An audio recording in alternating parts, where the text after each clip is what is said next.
to the Experience Darden podcast. I'm your host, Brett Twitty, and you are listening to a new episode.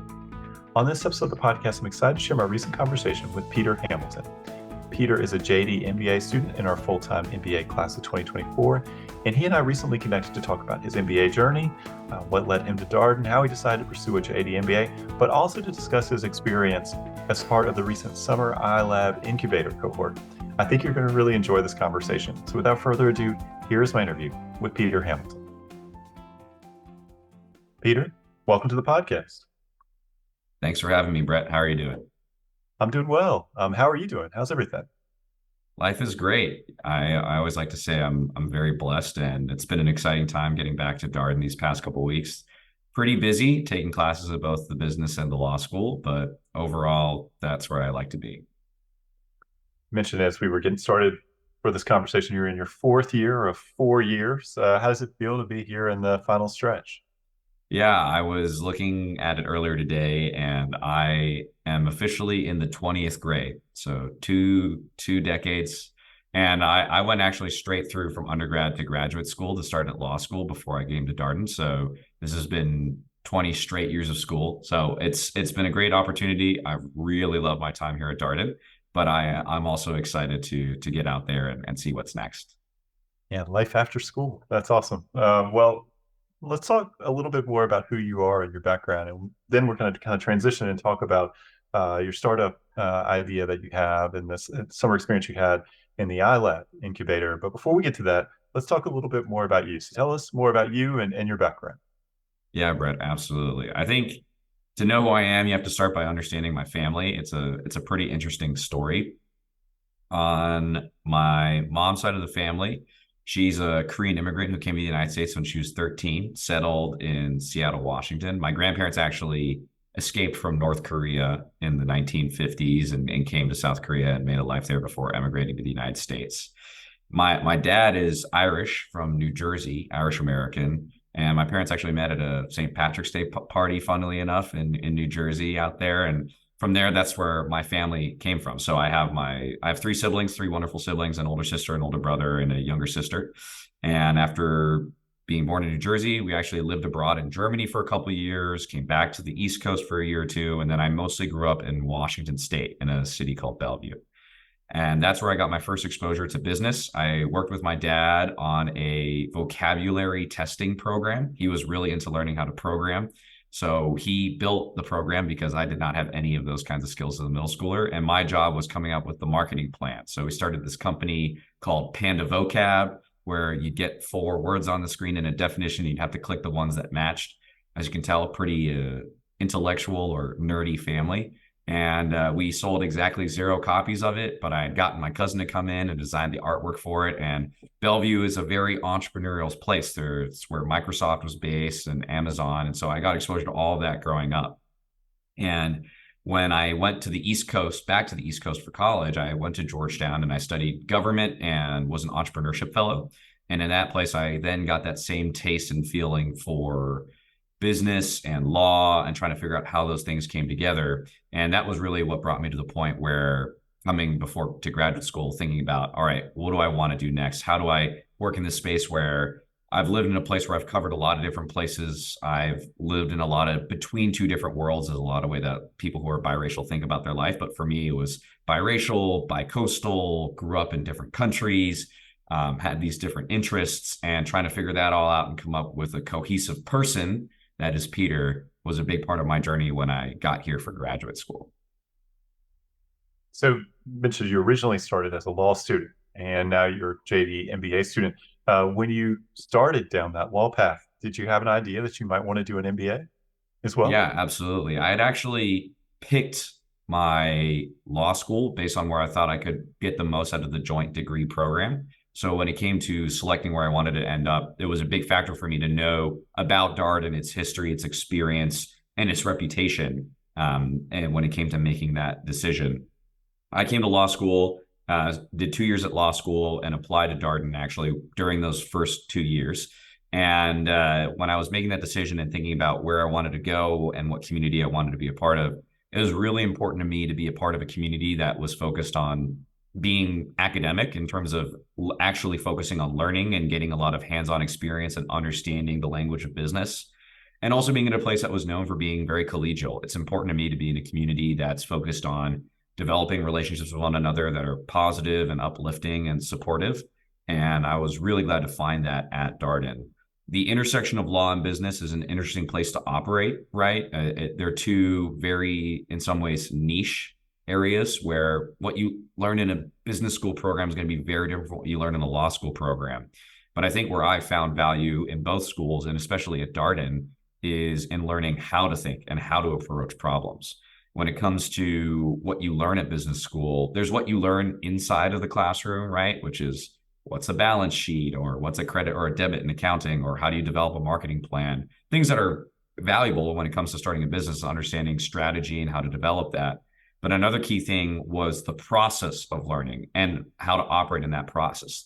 Things like how to communicate in a team, how to take complex ideas and synthesize them clearly, how to operate and develop relationships in a way that is both professionally and personally fulfilling. Being able to do all those things while simultaneously learning about business inside of the classroom has been incredibly valuable, was something I wanted to get out of business school when I was making the decision, and something that I'm lucky and blessed to be able to say that I have found here at Darden. You'd already been a law student for a little while before you came to Darden. So you'd already had a bit of the graduate school experience. I think the first year of law school is famously intense. It's a 1L, it's books written about it, all this kind of stuff. And so what was the transition like from being, new law student to being a new business school student?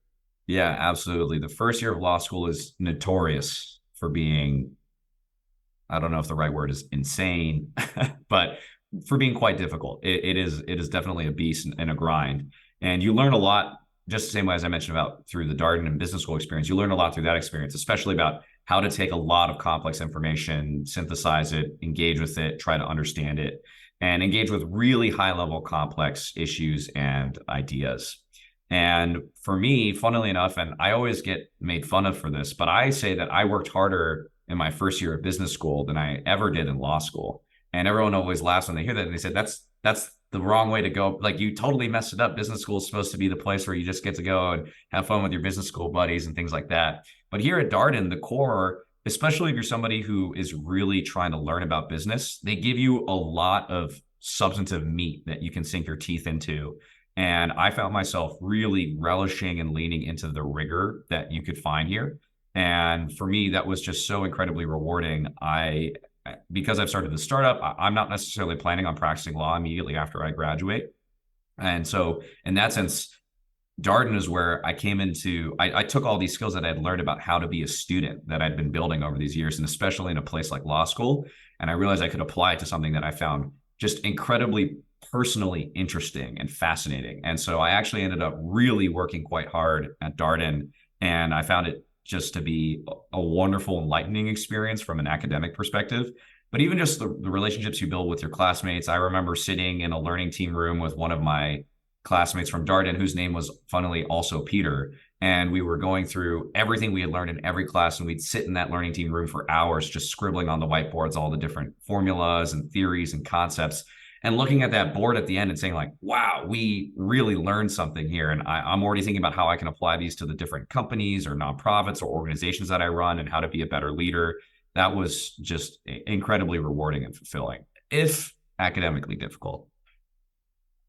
You mentioned a couple points in your life where you had encountered entrepreneurship or engaged in entrepreneurship. You mentioned you were an entrepreneurship fellow during your time at Georgetown. So did you always know that entrepreneurial path was what you're going to pursue? After you completed your MBA, is it something that you got more serious about once you got into business school?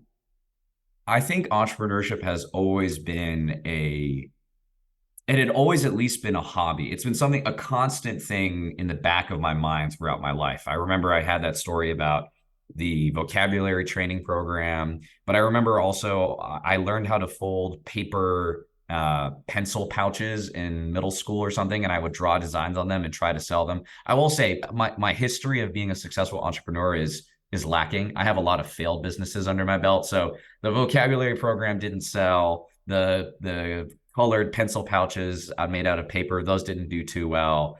When I was in college, I worked on a dating app with a friend, which is, I think, the classic first foray into entrepreneurship now for college students. Everyone always tries to create a dating app.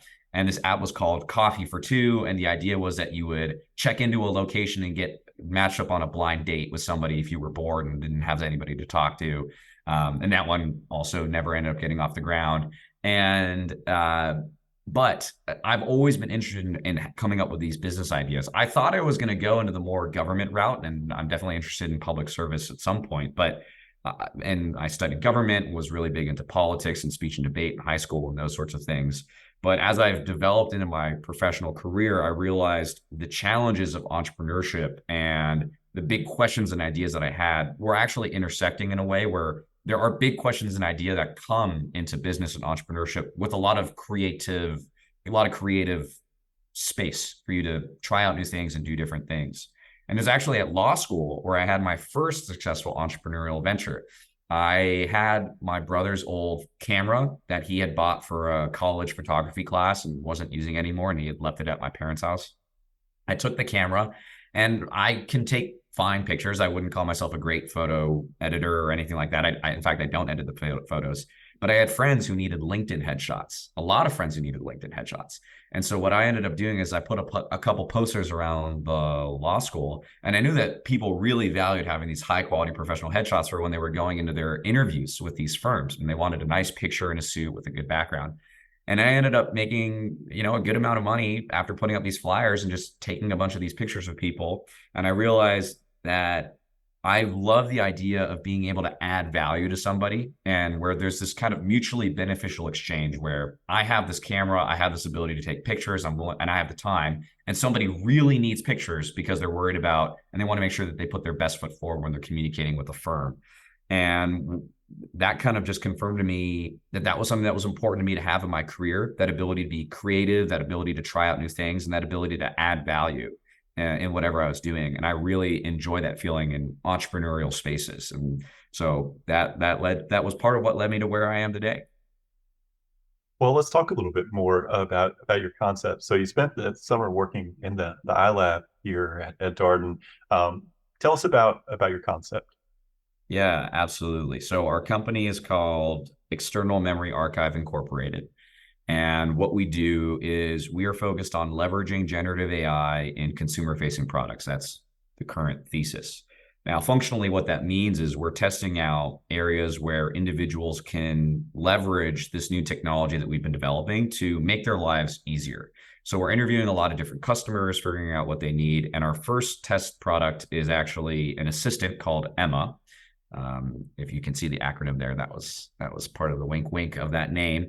And what Emma does is you can call, text, or send her pictures. And what she does is she works specifically with young parents, particularly young mothers with young children, to help them record memories with their baby. So if you have a baby and you'd like to record something in a baby book style fashion and send it out to your family, but in a way that's less labor intensive for the parent because they have to raise a child, and that takes a lot of work generally. This assistant exists there to make that process easier and smooth it out for you. Now, the idea is pretty interesting because myself and my co-founder, we actually met in college in a public speaking class, and both of us are in our mid-20s, and neither of us is married nor has a child. So you'd be asking, well, how exactly does an idea like that come together? And what it actually is a great example of, it's about pivoting and about listening to customers. To start at the beginning of the company, my co-founder, Daniel, and I met, like I mentioned, in college, and we weren't really close. We didn't really know each other at all, but we reconnected at our graduation ceremony when I asked him and said, hey, what have you been up to? And he said, well, I'm surfing and coding out in San Diego. I said, that is fascinating. Let me get your number. And we started talking and sharing ideas. And one day, I think this was April 4th, he texted me and said, hey, I've got an idea.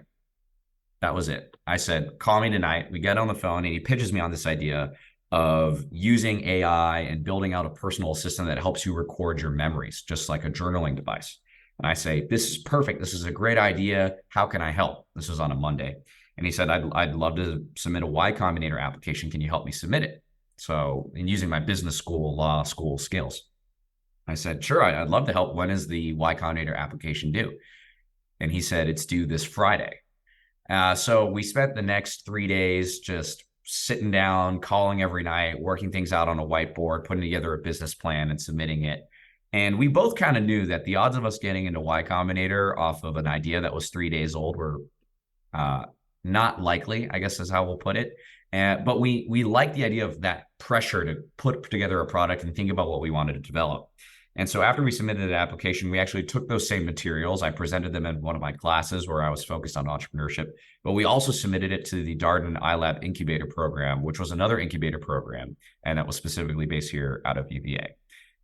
They were lucky, they were kind enough to think that, this is an idea that we wanted to invest in. And so they were actually able to provide some funding. And so for the summer, we brought on some part-time software developers, some interns, and we were focused on building out this MVP.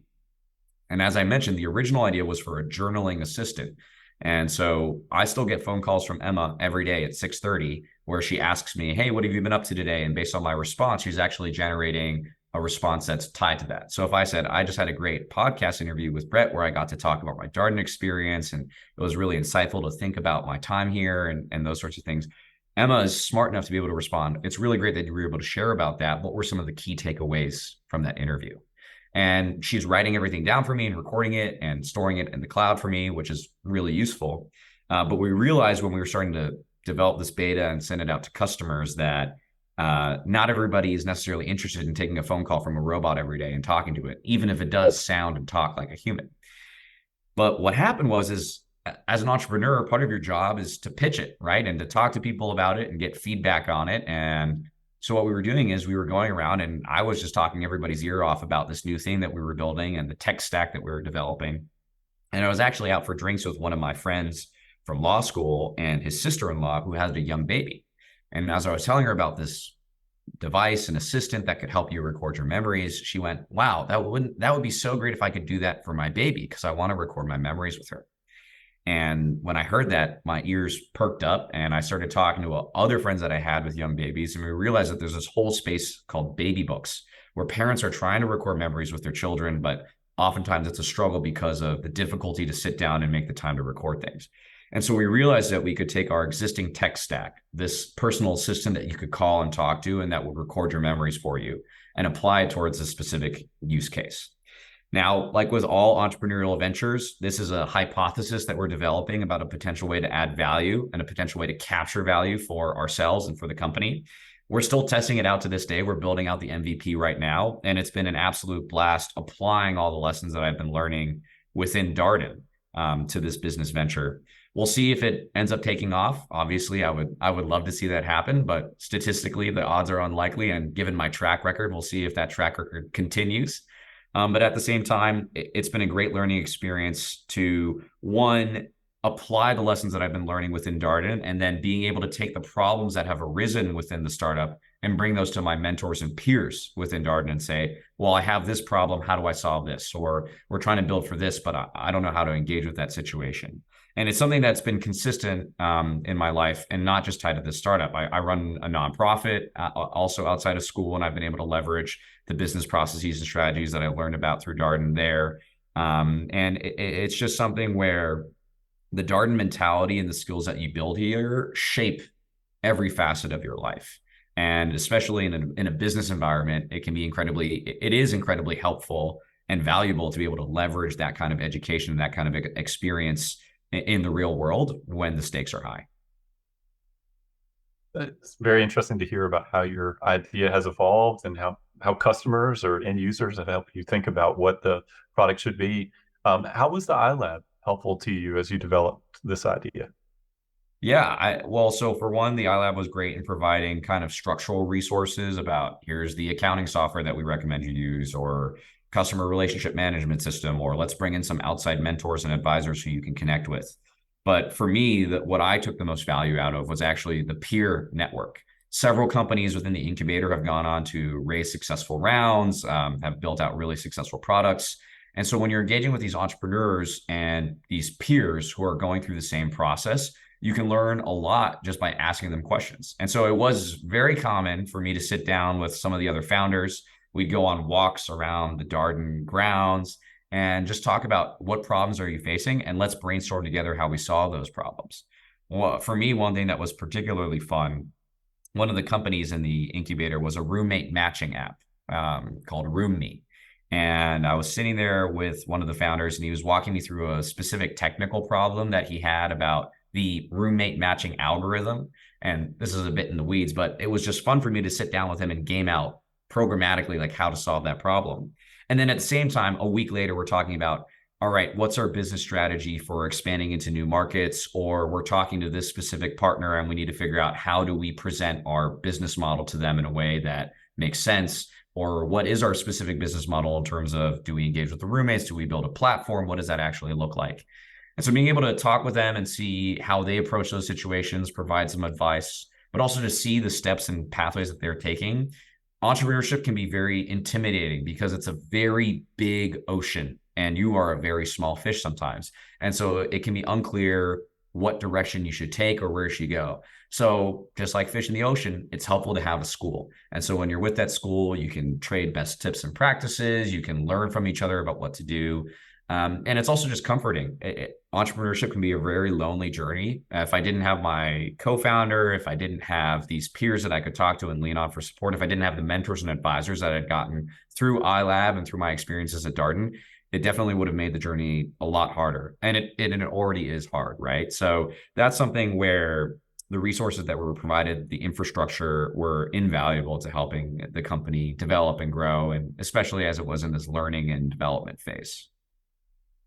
That is really cool to think about that network that you gained by being in the iLab as well. Just having people who are all on, if not working on the same kind of problem, at least on the same kind of venture together.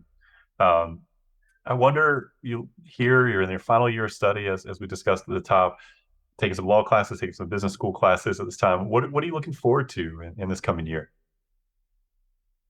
Yeah, it's a great question. There's so much that yet still to do, and so many great things here within Darden that I want to make the most of and take advantage of. I think the most critical thing is being able to engage with the community, and that manifests itself in many different ways. I love being involved with a variety of different student organizations. I've had a great experience working with the Darden Catholic Student Association, but I'm also a member of the Darden Student Association more broadly, and a member of the University Judiciary Committee. So engaging with the community through all these different forms socially is great. I mean, it's really important to me, I realize, to be able to be a part of a community. And that just means making time to show up and be present. I run an organization called Fun Club, and the challenge there is to go to one game for every single one of the 25 varsity sports that they're here at UVA. And with something like that, it's just showing up to games, being there with your learning teammates, and being present. With things like DCSA, it's praying the weekly rosary. With DSA, it's showing up to events like the Global Food Fair, or the Interfaith Dialogues, the TNDCs or cold calls that they offer. I mean, being there and present and building those relationships is just such a source of joy. And I'm really grateful for the opportunity to be a part of that. I think it is a real blessing, and I want to make sure I make the most of that. And then there's also inside the classroom. There's just so much to learn. There are so many great classes here where if you lean in, you can get so much value for yourself intellectually, being able to be in that space. But professionally, again, as I mentioned, being in the classroom and learning the skills of how to communicate, that is valuable in and of itself. And then being a part of the community of the classroom, so engaging with your classmates and your professors, those are all incredibly valuable. Outside of Darden and the law school and taking classes specifically, I'm working on my nonprofit. I want to make sure that we're continuing to give back within my community. It's targeting and supporting Korean American college students and making sure that they get resources to both professionally develop and engage with their communities. And it's important for me, looking forward to the rest of the year, to focus on my friends and my family and be investing in those relationships as well. I think something that being here at UVA, being here at Darden and at the law school, that I've learned is that balance is important for me to find fulfillment. And at Darden, there is a way to holistically approach the process where you're able to learn inside the classroom and outside the classroom, to engage with communities in professional, social, spiritual, intellectual, personally, developmentally ways. And I think that in terms of looking forward to the next year, it's trying to lean into that to learn as much as I can from the other great people that are in this community and to build relationships that I know just bring me joy and hopefully allow me to be a part of a larger community that is bringing joy to others as well. You mentioned the club that you have. Your goal is to go to at least one sporting event for all of the varsity sports at UVA. What's the next game, or what games do you still have left to attend? Yeah, so I started this last year. So I only have three, personally, I only have three left. Those are women's tennis, swim and dive, and men's golf. But we just go to as many games as possible. This year, we've already gone to women's field hockey, women's soccer, men's soccer, and others. And so we're just going to keep going. So I think the next things up are going to be football and lacrosse and basketball going forward. And we also do things like women's volleyball, wrestling, all these kinds of events that might be a little bit more niche. And that's kind of the fun part of the club. But the great thing about that is that it's open to anybody and everybody. It's a great way to be involved and be a part of the larger UVA community as well. And I love cheering on the Who's. They're great at sports. And it's just fun to be able to learn about the different cultural intricacies behind the background of each sport. And it's just we have a new mascot this year. So one of the members of the club is a member of my learning team, Gerardo, and he has a young son who I think is a year and 6 months old. So he comes in with these big earmuffs to the games, and sometimes he falls asleep. But it's great to have him there as kind of a little mascot to cheer on us and the teams, and it's great to be a part of the larger UVA community.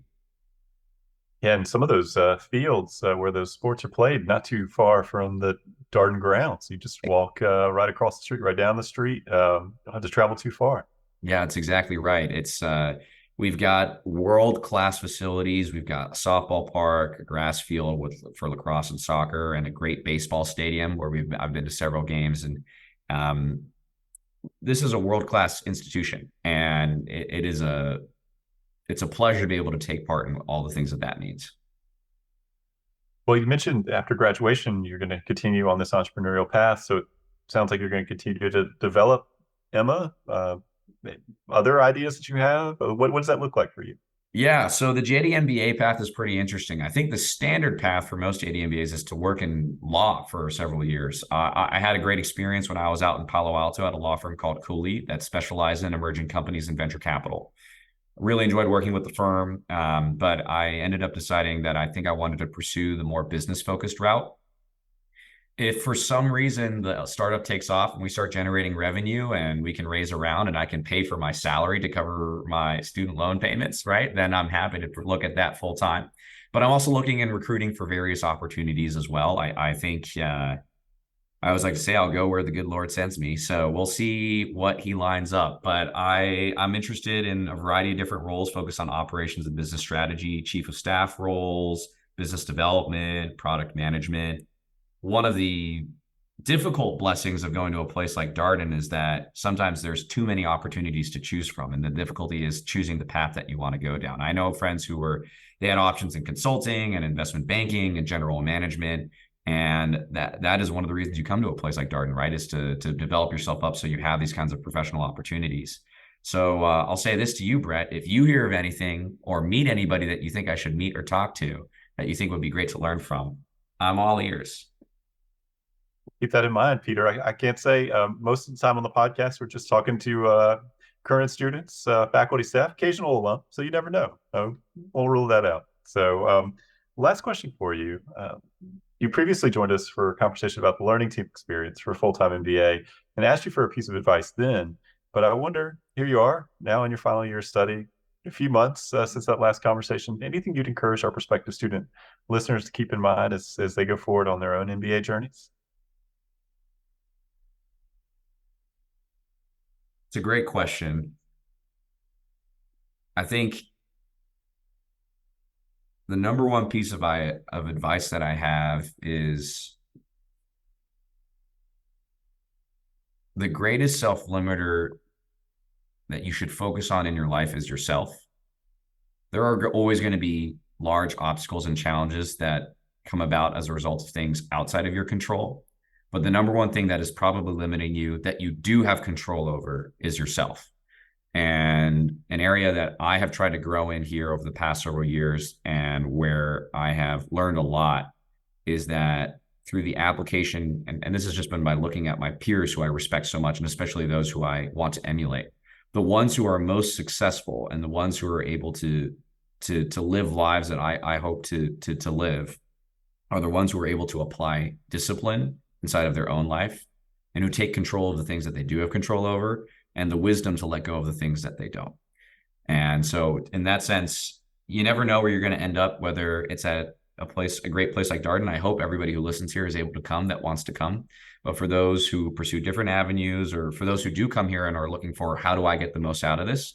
I would say focusing on that control that you have and implementing discipline in the way that you apply those things. That's where I've seen people really be able to take it to the next level.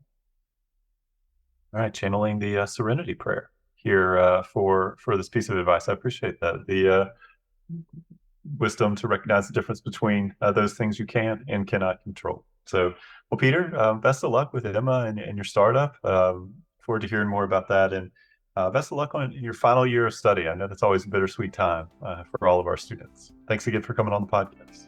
Thank you, Brett, for the opportunity.